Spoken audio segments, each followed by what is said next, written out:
Semoga siapapun Anda, mau cebong, mau kampret, mau apa, tolong dengan hormat. Hormati hukum. Ya, saya nggak ada urusan dengan bela sana bela sini. Saya nggak ada urusan dengan pecah belah bangsa. Saya mau menegakkan hukum. Ya.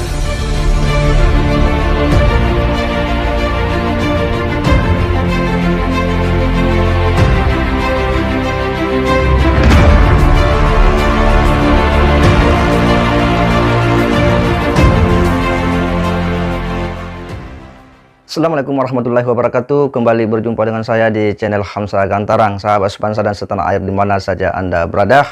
Kembali ulasan kali ini akan menelusuri informasi bagaimana pemberitaan daripada Bambang Trimulyono dan Sugi Nur setelah beberapa hari kemudian ada di dalam tahanan. Bahkan dia dikabarkan itu kan ditempatkan di salah satu ruangan bawah tanah. Bisa dibayangkan seperti apa suasananya orang itu dalam tahanan bawah tanah, dan seperti apa harapan daripada kuasa-kuasa hukum mereka, karena di saat ini Sugi Nur sudah tidak bisa lagi bersuara, Bambang Trimulyono tidak bisa lagi bersuara seperti kemarin-kemarin.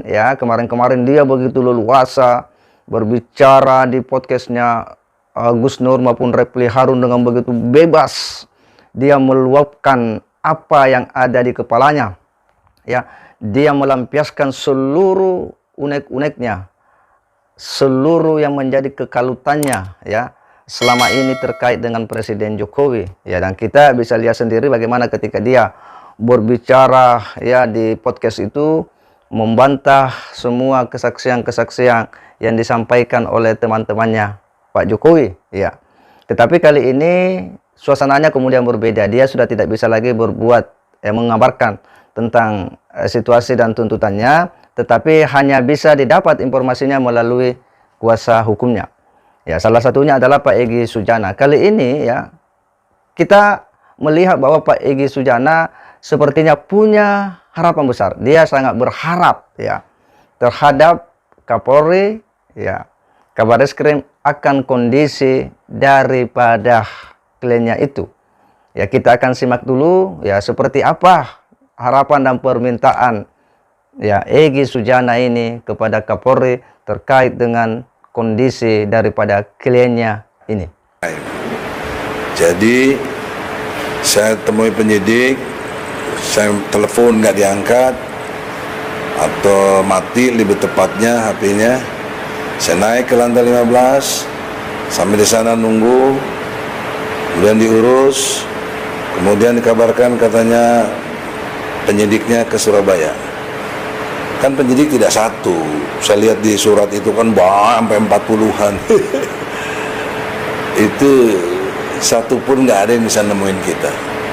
Nah, ini perhatian buat Kapolri, Kabareskrim, Propam juga, kinerjanya begitu loh. Ini kan harus pelayanan, rakyat itu harus dilayani, diayomi, dilindungi, tribrata, juga presisi dari Pak Kapolri yang luar biasa bagus itu. Tapi kita di lapangan ngadapin yang kayak begini gitu. Ketika juga besok hak untuk bicara sama istri lewat telepon nggak bisa, karena telepon harus disimpan. Saya bilang pakai handphone saya nggak boleh gitu. Ya sudah, nggak bisa lagi. Nah itu sekarang hak-hak ini perlu dipahami. Maka dalam kesempatan yang baik ini saya akan ajukan surat resmi, tapi menyampaikan mudah-mudahan sampai ke Kapolri dan Kabareskrim, juga LPSK. Karena ada dua hal yang ingin saya sampaikan. Yang pertama, studi kiranya kasus Bambang Tri ini kan tentang ijazah palsu dan koridornya itu hukum perdata. Jadi sebenarnya nggak ada urusan dengan polisi sebenarnya, tapi tetap ditahan karena urusan lain, katanya penistaan agama, penahanan. Tolonglah, saya ajukan penangguhan penahanan, studi kiranya hak hukum yang dimiliki oleh tersangka ini diberikan oleh pihak kepolisian. Kalau taat kepada KUHP, Kitab Undang-Undang Hukum Acara Pidana, harusnya peraturan Mahkamah Agung nomor 1 ini sangat bisa dijadikan dasar hukum untuk ini koridornya perdata. Nah, oleh karena itu, pertama saya akan ajukan tadi dan sekarang lewat YouTube ini, tolong Pak Kapolri, Kabar Eskrim, Propam dan siapa yang terkait di sini, Karawasidik juga ya, sudi kiranya dilakukan penangguhan penahanan. Ya, nah ini hak kami, bukan itu.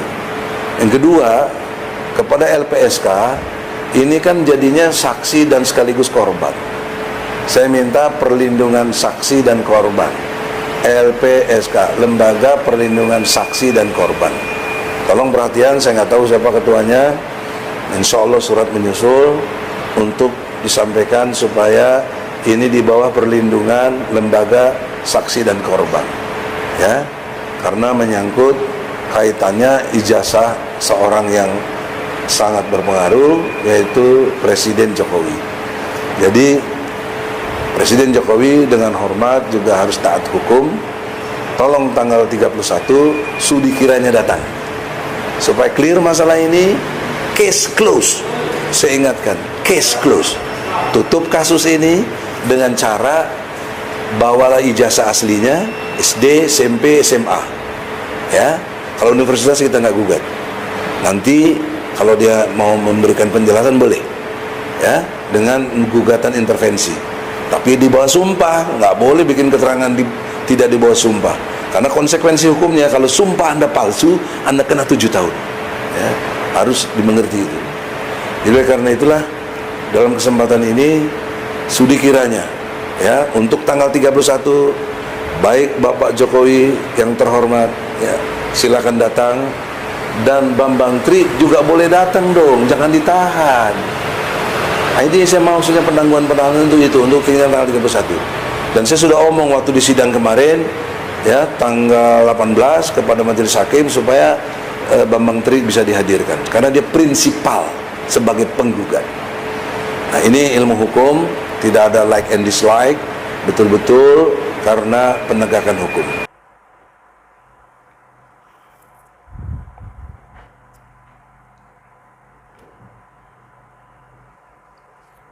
Ya, jadi kalau kita simak ya, akhirnya Pak Egy Sujana ini kemudian bersuara lemah ya. Dia bersuara datar, ya dia sangat berharap kepada Kapolri, ya penuh harapan, ngeles ya, ya supaya kliennya ini kemudian ya ada penangguhan penahanan. Ya. Dia sangat berharap ya ada penangguhan penahanan, ya dan dia meminta kepada Kapolri, Kabar Eskrim maupun Lembaga Perlindungan Saksi dan Korban LPSK. Wah, ternyata Pak Egy Sujana ini ya tidak lagi seperti kemarin-kemarin begitu garang ketika dia berbicara, ya kan. Dia akan ya mendatangkan Pak Jokowi di pengadilan ya. Kemudian waktu konferensi pers juga begitu berapi-apinya dia menyampaikan seolah-olah dia sangat yakin dan percaya dengan apa yang disampaikan oleh kliennya itu ya, karena proses mubahalah katanya ya, ini kan sebuah proses sumpah ya, dan Bambang Tri melakukan itu. Demikian pula Bambang Tri ya menulis buku itu dengan sebuah penelitian ya, wawancara mendalam ya katanya.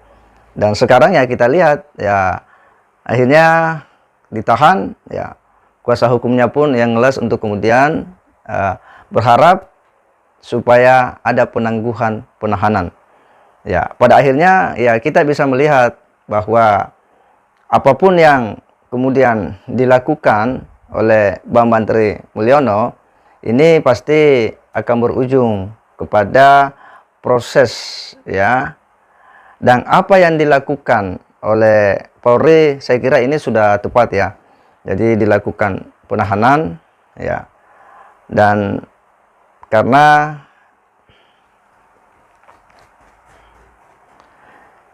ya, jadi Pak Egy Sujana ini berharap, ya sangat berharap sekali, katanya sudilah kiranya ya kepada Kapolri, kepada Kabar Eskrim agar ada penangguhan penahanan. Ini mungkin karena kasihan ya, kasihan dia melihat dia punya klien ya ada di tahanan bawah tanah. Tetapi menurut kita ya apa yang dilakukan oleh polisi ini kan sudah sesuai dengan prosedur. Adapun upaya untuk kemudian melakukan permintaan ya penangguhan penahanan, ya tentu itu juga akan diproses apakah kemudian bersyarat atau tidak penangguhan penahanannya, ya tentu itu kewenangan daripada penyidik nantinya akan melihat. Karena yang jelas bahwa isu ini itu sudah menggemparkan publik Indonesia, ya sudah menyita perhatian, dan yang berbicara ini soal kasus ini bukan hanya masyarakat biasa, tetapi kalangan intelektual juga ikut-ikutan angkat bicara. Para ilmuwan juga ikut angkat bicara, tokoh-tokoh nasional juga ikut-ikut bicara dengan membuat narasi-narasi yang seolah-olah bahwa apa yang dilakukan oleh Bambang Trimulyono ini adalah sebuah jalan yang baik, ya, sebuah upaya untuk mengungkap kebenaran katanya. Ya, ini kan kita sangat tidak respect dengan pernyataan-pernyataan seperti itu. Toh semua orang tahu juga dulu Pak Jokowi mendaftar wali kota ada legalisir ijazah, ya kan? Ijazah asli dibawa sampai mendaftar presiden, banyak bantahan dari kepala sekolah. Kenapa kemudian bukan informasi itu yang dikabarkan ulang bahwa nah ini ada sanggahan dari pihak sekolah, ada nih bantahan dari teman-teman Pak Jokowi, ada konferensi pers dari pihak UGM, guru-guru Pak Jokowi juga sudah angkat bicara. Kenapa bukan itu yang dikabarkan ulang? Kenapa bukan itu yang diviralkan? Justru ya seolah-olah bahwa Gus Nur, ya, Bambang Trimulyono itu disalimi karena ditersangkakan karena diduga melakukan ya penistaan agama dan ujaran kebencian. Ya, ini yang terus yang digoreng, dia seolah-olah tidak menerima akan ditetapkannya Sugi Nur dan Bambang Trimulyono sebagai tersangka karena pada saat dia sedang dalam proses menggugat secara perdata Pak Jokowi. Tetapi kita mensupport apa yang dilakukan oleh penegakan hukum, ya, yang dilakukan oleh para penyidik dan kepolisian. Yang jelas bahwa nanti ini akan berproses di pengadilan dan kita akan tunggu bagaimana proses sidang kedua, dan apapun yang menjadi keputusan pengadilan nantinya itulah yang harus diterima secara konsekuen, ya, secara penuh oleh publik Indonesia dan termasuk siapa yang masuk dalam kategori yang berperkara. Saya kira demikian. Wassalamualaikum warahmatullahi wabarakatuh.